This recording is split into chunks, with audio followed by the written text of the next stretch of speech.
Hello everyone, welcome to Dinesh Science Solutions DS2. Okay, so as we have started the second lesson of our physics series, that is a gravitation. Okay, gravitation ये lesson अपन ने यहाँ पर start किया है.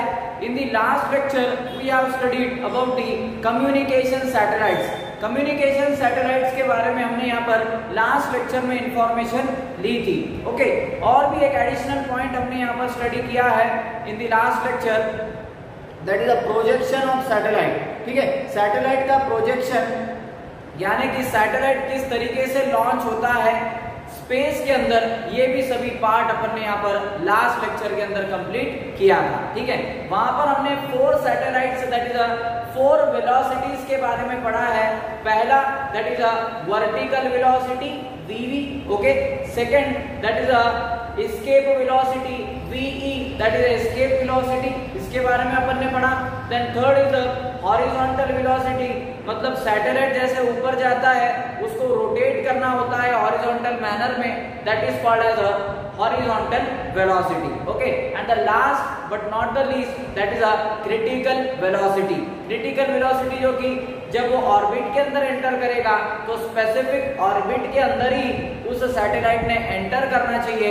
सो specific horizontal velocity is known as the critical velocity. ठीक है, सो वो अपन ने यहाँ पर पार्ट कंप्लीट किया है in the last lecture. Okay, so today we are going to study about the expression for the critical और you can say that the escape velocity. ठीक है, एस्केप वेलोसिटी के लिए हमने यहाँ पर कंटिन्यू करना है, that is what will be the simple expression, या फिर हमने एस्केप वेलोसिटी का एक्चुअली हमने यहाँ पर एक्सप्रेशन फाइंड आउट कर लिया है. ओके, हमें एक्चुअली यहाँ पर क्रिटिकल स्पीड या फिर क्रिटिकल वेलोसिटीज के बारे में यहाँ पर एक्सप्रेशन देखना है. ठीक है, सो हम यहाँ पर देखेंगे सबसे पहले expression that is about the critical speed और critical velocity. Okay, so critical speed या फिर क्रिटिकल वेलोसिटी के बारे में हमें यहाँ पर एक्सप्रेशन स्टडी करना है. ओके, और क्रिटिकल वेलोसिटी, ठीक है, इसके बारे में हमें यहाँ पर सबसे पहले इक्वेशन स्टडी करना है. एस्केप वेलोसिटी के लिए हमने एक्चुअली इक्वेशन बहुत पहले ही स्टडी कर लिया था. ठीक है, ve के लिए क्या एक्सप्रेशन होता है वो हमने बहुत पहले ही कंप्लीट कर लिया था. हमें यहाँ से क्रिटिकल स्पीड या फिर क्रिटिकल वेलोसिटीज के लिए एक्सप्रेशन फाइंड आउट करना है, that is nothing but the vc. vc stand for the critical velocity और क्रिटिकल स्पीड, ये हमें यहाँ से फाइंड आउट करना है. चलो, सबसे पहले हम यहाँ पर कंसीडर करेंगे सरफेस ऑफ द अर्थ. एक अर्थ कंसीडर करता हूं मैं यहाँ पर सबसे पहले. चलो ड्रॉ कर देते हैं. Suppose this is our earth, ये हमारी अर्थ है. ठीक है, so this is the earth. Earth है ये, ऐसा आपने कंसीडर कर लेना है सबसे पहले. Okay, so this is the अर्थ. अब अर्थ के अराउंड यहाँ पर क्या रहेगा, एक सर्कुलर ऑर्बिट में यहाँ से ड्रॉ करता हूँ. This is the circular orbit I have drawn around this surface of the earth. ठीक है, ये एक अपना ऑर्बिट है, ये अर्थ है. This is the centre of the अर्थ, ये अर्थ का क्या है, सेंटर है. This is the centre of the earth. Okay, यहाँ से लेकर के यहाँ तक का डिस्टेंस जो रहता है उसे हम क्या कहते हैं, रेडियस ऑफ द अर्थ कहते हैं. And radius of the earth is denoted by the capital R. Capital R इस सिंबल से रेडियस को बताया जाता है, डिनोट किया जाता है. ठीक है, अब अपना जो सैटेलाइट रहेगा that will be in this orbit. ये सर्कुलर ऑर्बिट के अंदर आपका सैटेलाइट है, ऐसा आपने यहाँ पर कंसीडर करना है. ठीक है, और जो आपका सैटेलाइट है वो at a distance of r, that is at a distance of h है from the surface of the earth. Earth के सरफेस से ये जो सैटेलाइट है आपका वो h हाइट के ऊपर है. ठीक है, so this satellite is at a height of h from the surface of the earth, earth surface से. ठीक है, अब हमें यहाँ पर एक्चुअली डिटरमाइन क्या करना है, क्रिटिकल स्पीड क्रिटिकल वेलोसिटीज के लिए हमें यहाँ पर एक्सप्रेशन लेना है. उसके पहले हमें यहाँ पर कई सारे पैरामीटर्स कवर करने होंगे. सबसे पहले the mass of the earth is taken as capital M. Okay, so capital M से यहाँ पर मैं डिनोट करना चाहूंगा that is mass of the earth. ठीक है, मास जो रहेगा अर्थ का वो हम यहाँ पर डिनोट करेंगे with respect to the capital M. Okay, mass of the earth, so mass of the earth रहेगा capital M. Then small m will be the mass of this satellite. ठीक है, इस सैटेलाइट का जो मास रहेगा वो मैं यहाँ पर capital that is small m से रिप्रेजेंट करूंगा. Okay, so this will be the mass of satellite. ये सैटेलाइट का मास यहाँ पर हम रिप्रेजेंट करेंगे. ठीक है, इसके बाद capital R is nothing but the radius of the earth, ठीक है। r क्या रहेगा, अर्थ का रेडियस रहेगा, so I will write over that the radius of the earth, okay. So r is the radius of the earth, earth का ये क्या रहने वाला है, रेडियस होने वाला है, ओके। नाउ सैटेलाइट कहां पर है, satellite is at a height of h from the surface of the earth, earth surface से मेरा जो सैटेलाइट है वो एक एट ए सर्टेन हाइट के ऊपर है, h हाइट के ऊपर है, okay. So h is nothing but the height, okay, h is nothing but the height, the satellite is at a h height from the surface of the earth surface से ये जो मेरा satellite है वो h height के ऊपर है, ठीक है। इतने पैरामीटर सबसे पहले आपको यहाँ पर कंसीडर करने होंगे, ओके। अब हम आगे बढ़ते हैं और एक्सप्रेशन, अपने एक्सप्रेशन की तरफ। क्या एक्सप्रेशन देखना है अपने को, क्रिटिकल स्पीड या फिर क्रिटिकल वेलोसिटीज के बारे में अपने को यहाँ पर एक्सप्रेशन फाइंड आउट करना है, ठीक है। इसके लिए अपने को एक यहाँ पर रिलेशन कंसीडर करना होगा। देखो अब ये सैटेलाइट जो है अर्थ के अराउंड घूम रहा है, क्यों घूम रहा है, because of the gravitational force, ठीक है। ग्रेविटेशनल फोर्स की वजह से ही ये सैटेलाइट यहाँ पर रिवॉल्व कर रहा है, okay.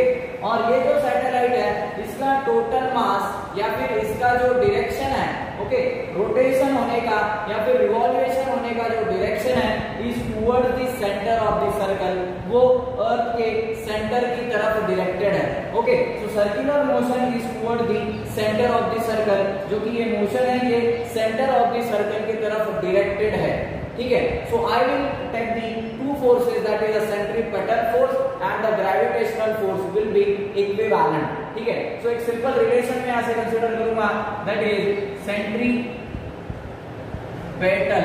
Force, okay. So centripetal force will be equals to gravitational force, okay. So ये रहने वाला है ग्रेविटेशनल फोर्स की बराबर, okay. So centripetal force will be equals to the gravitational force, okay. Now what is the expression और what is the general expression for the centripetal force.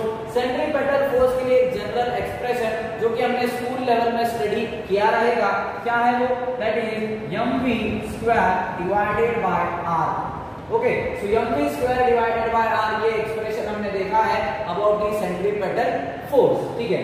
Gravitational force के लिए क्या इक्वेशन होता है, अगर दो बॉडीज है उन दोनों के बीच में डिस्टेंस है मेरा r, तो what will be the force of attraction that told by the universal law of gravitation, ठीक है।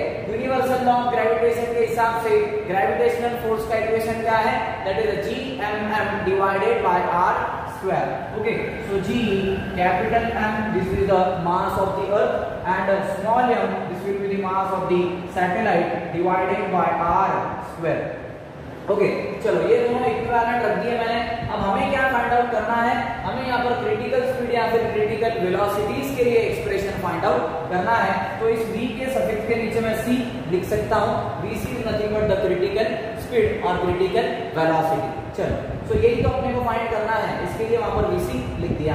अब ये दो इक्वेशंस को अगर हम ऑब्जर्व करेंगे, कौन से फैक्टर्स यहाँ से कैंसिल हो सकते हैं। देखो यहाँ से स्मॉल m, यहाँ से small m, this is r, this is 1r, यहाँ से कैंसिल हो सकता है। चलो अब क्या बचा इस इक्वेशन में, vc² will be equals to gm divided by r, ठीक है। ये फैक्टर इस इक्वेशन से रह रहा है। और देखो हमने vc का वैल्यू फाइंड कर दिया, vc² हमें स्क्वायर फाइंड करना है क्या, नहीं, हमें केवल और केवल सिंप्लीफाइड vc फाइंड करना है। सो vc के लिए इक्वेशन रहेगा vc will be equals to, ये स्क्वायर है, इधर अगर जाएंगे तो हम इसको अगर स्क्वायर रूट इधर लगाना है तो इधर स्क्वायर रूट लगाना होगा, okay. So that will be under root of gm divided by r, okay. So vc will be equals to under root of gm divided by r, ये सिंप्लीफाइड इसका क्या रहेगा, एक्सप्रेशन होने वाला है। So this is the equation for the critical speed और critical velocities, ठीक है। सो ये क्रिटिकल स्पीड या फिर क्रिटिकल वेलोसिटीज के लिए इक्वेशन है, ठीक है।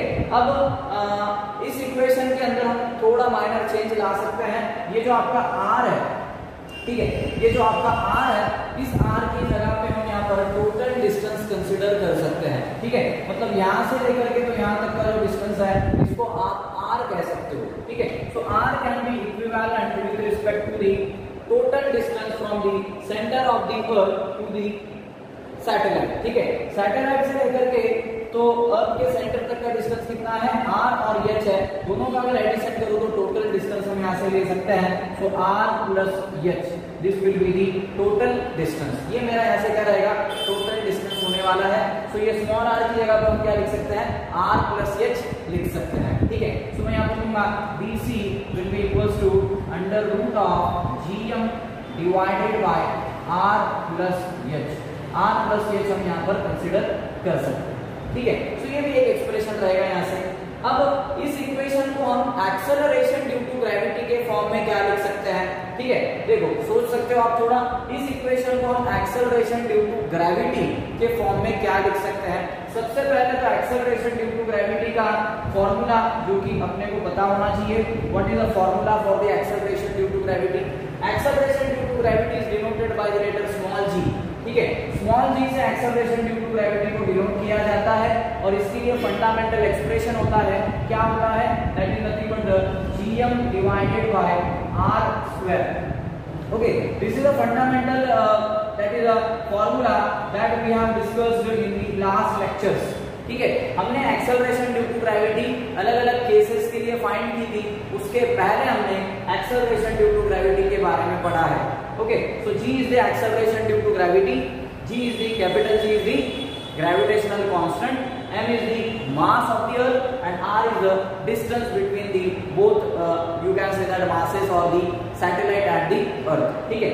So इस केस से हम यहाँ पर क्या कंसीडर कर सकते हैं, अगर आपके पास gm है तो gm के जगह पर मैं क्या लिख सकता हूँ यहाँ पे इस रिलेशन से, अगर मैं gm बाहर निकालता हूँ तो gm की जगह पर हम क्या लिख सकते हैं, gm की जगह पर हम लिख सकते हैं कि gr², यस, ये g में और ये r² में क्या होगा, क्रॉस मल्टीप्लिकेशन होगा, सो दैट विल बी gr², ठीक है। सो gm की जगह पे हम gr² लिख सकते हैं from relation of the acceleration due to gravity. So ये एक्सेलरेशन ड्यू टू ग्रेविटी से हम ये रिलेशन यहाँ पर ले सकते हैं, ठीक है। सो ये वाला जो रिलेशन है इस इक्वेशन में रख सकता हूँ क्या मैं, बिल्कुल रख सकते हैं, ठीक है।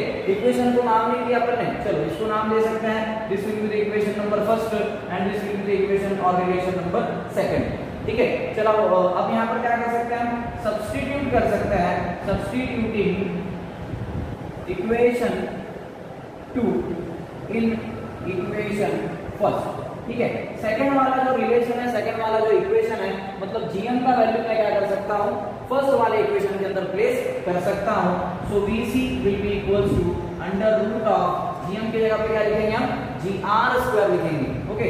सो gr² divided by r + h, ठीक है। अगर आपको याद आ रहा होगा तो अभी देखो यहाँ पर क्या किया है मैंने, स्मॉल r की जगह पे r + h किया है, तो यहाँ पर भी gr² मतलब r + h का होल स्क्वायर हम ले सकते हैं, क्योंकि r की जगह पे हम r + h रख सकते हैं। चलो, तो ये इक्वेशन कैसे मॉडिफाई होगा, BC will be equals to √g in bracket r + h whole square divided by r + h। क्या क्या कैंसिल होगा, देखो यहाँ से एक r + h और यहाँ से एक r + h कैंसिल हो जाएगा, क्या बचेगा इस इक्वेशन के अंदर, तो हमें यहाँ पर मिल सकती है critical velocity, that is BC will be equals to √g in bracket r + h। ये भी हमें यहाँ पर से एक्सप्रेशन मिल सकता है, g in bracket r + h, या फिर हम ये r + h को क्या लिख सकते हैं, हम ये r + h को केवल सिंपल r भी लिख सकते हैं।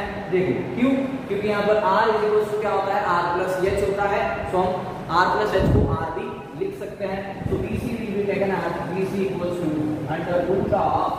√g r, okay. तो √gr ये भी एक आपके पास में इक्वेशन हो सकता है, एक्सप्रेशन हो सकता है, ठीक है। सो ये क्या है, this is expression in terms of the acceleration due to gravity, ठीक है। यहाँ से हमने स्टार्ट किया था equation for the acceleration due to gravity, मतलब ये इक्वेशन अगर है अपने पास तो इसको हम एक्सेलरेशन ड्यू टू ग्रेविटी के लैंग्वेज में एक्सेलरेशन ड्यू टू ग्रेविटी के रिलेशन से इस तरीके से एक्सप्रेस कर सकते हैं। लेकिन फंडामेंटल जो इक्वेशन रहेगा यही रहने वाला है, this is a fundamental equation.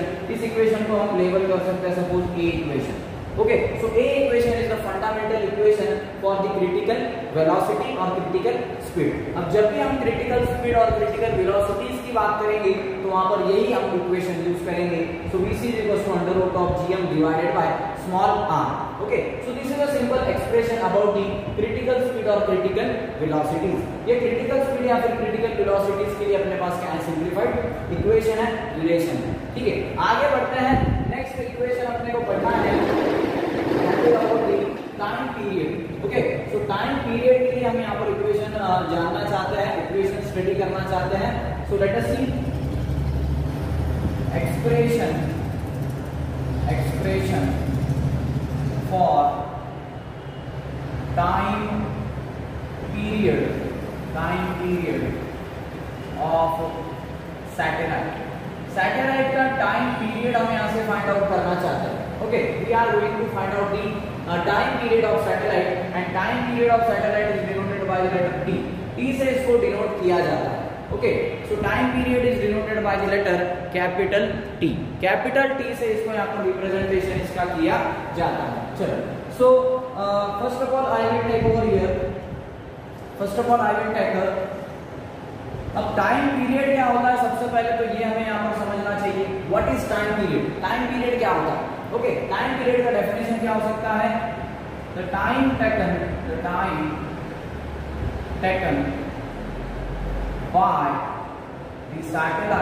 by the satellite for completing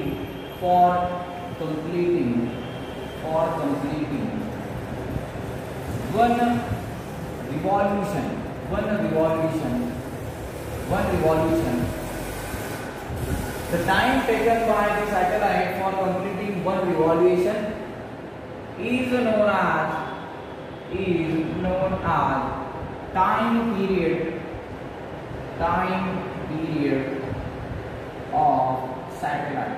इसी को टाइम पीरियड ऑफ सैटेलाइट कहा जाता है और टाइम पीरियड को हम टी से रिप्रेजेंट करते हैं। Okay, so the time taken by the satellite for completing one revolution, मतलब एक रिवॉल्यूशन कंप्लीट करने के लिए, एक प्रदक्षिणा कंप्लीट करने के लिए सैटेलाइट को कितना समय लगता है, उसी को हम टाइम पीरियड ऑफ सैटेलाइट कहते हैं। And time period of satellite is denoted by the letter capital T. Capital T से इसको यहाँ पर रिप्रेजेंट किया जाता है, रिप्रेजेंटेशन इसका होता है। ठीक है, अब सबसे पहले बेसिक क्वेश्चन कि यहाँ पर एक रिलेशन हमें यहाँ पर कंसिडर करना है। सबसे पहले एक रिलेशन है that is speed is equals to distance divided by time. ये काफी ज्यादा फंडामेंटल फॉर्मूला है जो हम स्कूल लेवल से सीखते आ रहे हैं, पढ़ते आ रहे हैं। ओके, सो यही फॉर्मूला थोड़ा मॉडिफाई करके हम यहाँ पर यूज करने वाले हैं, that is speed is equals to distance divided by time. इसी फॉर्मूला को हमें यहाँ पर क्या करना है, यूज करना है। ठीक है, देखो अब यहाँ पर जो स्पीड की हम बात कर रहे हैं, इसके पहले हमने कौन से स्पीड के लिए इक्वेशन फाइंड किया? Of course critical speed. ठीक है, सो क्रिटिकल स्पीड के लिए हमने यहाँ पर इक्वेशन फाइंड किया है critical speed. Okay, so critical speed will be equals to, critical speed को हम किससे रिप्रेजेंट करते हैं? vc से रिप्रेजेंट करते हैं। ठीक है, अब distance, what is the distance? Distance क्या लेना है यहाँ पर? देखो अब जो सैटेलाइट है वो क्या करेगा, रिवॉल्यूशन करेगा सर्कुलर ऑर्बिट के अंदर। तो सर्कुलर ऑर्बिट है तो उसका पाथ क्या रहेगा, सर्कुलर रहेगा। मतलब हमें क्या कंसीडर करना होगा, circumference. Okay, so circumference of the orbit हमें यहाँ पर कंसीडर करना होगा। और सरकमफेरेंस क्या होता है ऑर्बिट का, that is nothing but the 2 pi r. Okay, so 2 pi r is nothing but the circumference of the orbit. Circumference होता है ये ऑर्बिट का 2 pi r divided by time period किससे रिप्रेजेंट करते हैं, टी से रिप्रेजेंट करते हैं। ठीक है, सो सिंपलीफाइड रिलेशन तक पहुंच चुके हैं। देखो vc के लिए क्या इक्वेशन देगा, अभी पढ़ा अपन ने, vc is nothing but the critical velocity that is under root of gm divided by r। Okay, ये इक्वेशन था। Yes, under root of gm divided by r will be equals to 2 pi r divided by t। 2 pi r divided by t। ठीक है, 2 pi r divided by t हम यहाँ पर consider कर सकते हैं। देखो अब यहाँ पर स्क्वायर रूट है, अगर मैं इस स्क्वायर रूट को इधर लेना चाहता हूँ तो इधर क्या करना पड़ेगा, अपने को स्क्वायरिंग करनी होगी। ठीक है, इस साइड में अपने को टोटली यहाँ पर स्क्वायरिंग करनी होगी। सो इसको मैं यहाँ पर क्या लिख सकता हूँ, gm divided by r will be equals to, यहाँ पर स्क्वायरिंग करनी होगी। स्क्वायरिंग कैसे करेंगे, सो 2 का स्क्वायर क्या हो जाएगा 4, पाई का स्क्वायर हो जाएगा पाई स्क्वायर, r का square r square divided by t का स्क्वायर मतलब t स्क्वायर। ठीक है, इस तरीके से रिलेशन ले सकते हैं हम। बिल्कुल ले सकते हैं। ठीक है, हमें किसमें इंटरेस्ट है, हमें किसको फाइंड आउट करना है, टी को फाइंड करना है, क्योंकि एक्सप्रेशन किसका है, ये टाइम पीरियड ऑफ सैटेलाइट का है। तो टी स्क्वायर को क्या करूंगा मैं बाहर ले लूंगा इस इक्वेशन से, बाहर लूंगा, यानी इसको अपने को यहाँ पर डिटरमाइन करना है, फाइंड आउट करना है। चलो, सो इस तरीके से टी को हम बाहर लेंगे, टी को इधर बुलाओ, तो T square will be equal to क्या बचेगा इस इक्वेशन में, टी स्क्वायर को अगर बाहर ले लिया तो ये आर इधर मल्टीप्लाई हो जाएगा, ये जीएम नीचे आ जाएगा, क्रॉस मल्टीप्लिकेशन है सिंपली। सो टी स्क्वायर को बाहर लेंगे और दैट विल बी इक्वेशन में लिखते हैं डायरेक्टली यहाँ पर 4 पाई स्क्वायर आर स्क्वायर है, देखो ये आर स्क्वायर और ये आर क्या हो जाएगा R cube. Okay, so that will be R cube divided by, यहाँ पर क्रॉस मल्टीप्लिकेशन हो चुका है, ये जीएम का आ जाएगा डिवाइडेड बाय में आ जाएगा, so this will be the GM. Okay, so T square will be equal to 4 pi square R cube divided by GM, right. Okay, चलो अपने को टी स्क्वायर फाइंड करना है क्या, नहीं, हमें केवल टी फाइंड करना है, टाइम पीरियड फाइंड करना है। क्या कर सकते हैं इस इक्वेशन के अंदर, केवल टाइम पीरियड अगर फाइंड आउट करना होगा तो व्हाट वी कैन डू, इस इक्वेशन में क्या कर सकते हैं, टी ले सकते हैं हम यहाँ पर, सिर्फ टी कंसीडर करना है हमें, है ना। उसके पहले एक छोटा सा मॉडिफिकेशन हम यहाँ पर दे सकते हैं, ये देखो ये जो जीएम है यहाँ पर, इस जीएम को क्या लिख सकता हूँ मैं, जी आर स्क्वायर लिख सकता हूँ क्या। अभी हमने यहाँ पर इक्वेशन देखा, तो इक्वेशन क्या था, देखो यहाँ पे अपन ने देखा g equals to GM divided by r square, तो जीएम अगर निकालना है तो जीएम की जगह पे हम क्या लिख सकते हैं, जी आर स्क्वायर लिख सकते हैं। तो direct acceleration due to gravity से हम जीएम के जगह पर क्या लिख सकते हैं, जी आर स्क्वायर लिख सकते हैं। ठीक है, तो क्या करेंगे, ये जो जीएम आपको यहाँ पर दिखाई दे रहा है, इसके जगह पर अगर मैं जी आर स्क्वायर लिख दूं तो यहाँ पर कुछ ना कुछ टर्म्स क्या हो जाएंगी, कैंसिल हो जाएंगे। ठीक है, कुछ टर्म्स यहाँ से कैंसिल आउट होने वाली है इस इक्वेशन के अंदर से। ठीक है, सो डायरेक्टली लेता हूँ यहाँ पर T square will be equal to 4 pi square R cube divided by, GM की जगह पे क्या लिखेंगे, यहाँ पर ब्रैकेट में लिखता हूँ, GM can be taken as G R square. ठीक है, जीएम को हम यहाँ पर क्या लिख सकते हैं, जी आर स्क्वायर लिख सकते हैं। सो जीएम की जगह पर हम लिखेंगे जी आर स्क्वायर। चलो, सो जी आर स्क्वायर। ठीक है, अब देखो ये यहाँ से आर स्क्वायर और यहाँ से आर स्क्वायर कैंसिल हो सकता है, क्या बचेगा, सिर्फ यहाँ पर एक आर बचेगा, सिर्फ केवल और केवल एक आर यहाँ पर बचेगा। सो इस इक्वेशन को हम लिख सकते हैं क्या ऐसा, T square will be equal to 4 pi square are divided by में क्या बचेगा, केवल और केवल जी बचने वाला। ठीक है, डिवाइडेड बाय जी। ओके, अब स्क्वायर फाइंड करना था क्या हमें, नहीं, हमें सिर्फ टी चाहिए। ठीक है, सो टी को क्या करेंगे, हम सिर्फ टी लिखेंगे। अब स्क्वायर रूट उधर डालना होगा। ठीक है, स्क्वायर रूट उधर डालेंगे मतलब ये पूरा स्क्वायर रूट में आ जाएगा 4 pi square are divided by g. इसको थोड़ा और मॉडिफाई कर सकते हैं हम, अगर ये 4 को बाहर ले लिया तो क्या हो जाएगा, 2 हो जाएगा। स्क्वायर रूट से बाहर लेंगे तो उसका स्क्वायर रूट बनता है ना, 4 का स्क्वायर रूट क्या होगा, 2 होगा। पाई स्क्वायर का स्क्वायर रूट क्या होगा, सिर्फ पाई होगा। तो इसको मैं ऐसा लिख सकता हूँ, T will be equal to 2 pi. ठीक है, 2 आ गया, पाई स्क्वायर का पाई आ गया, under root of r divided by ji.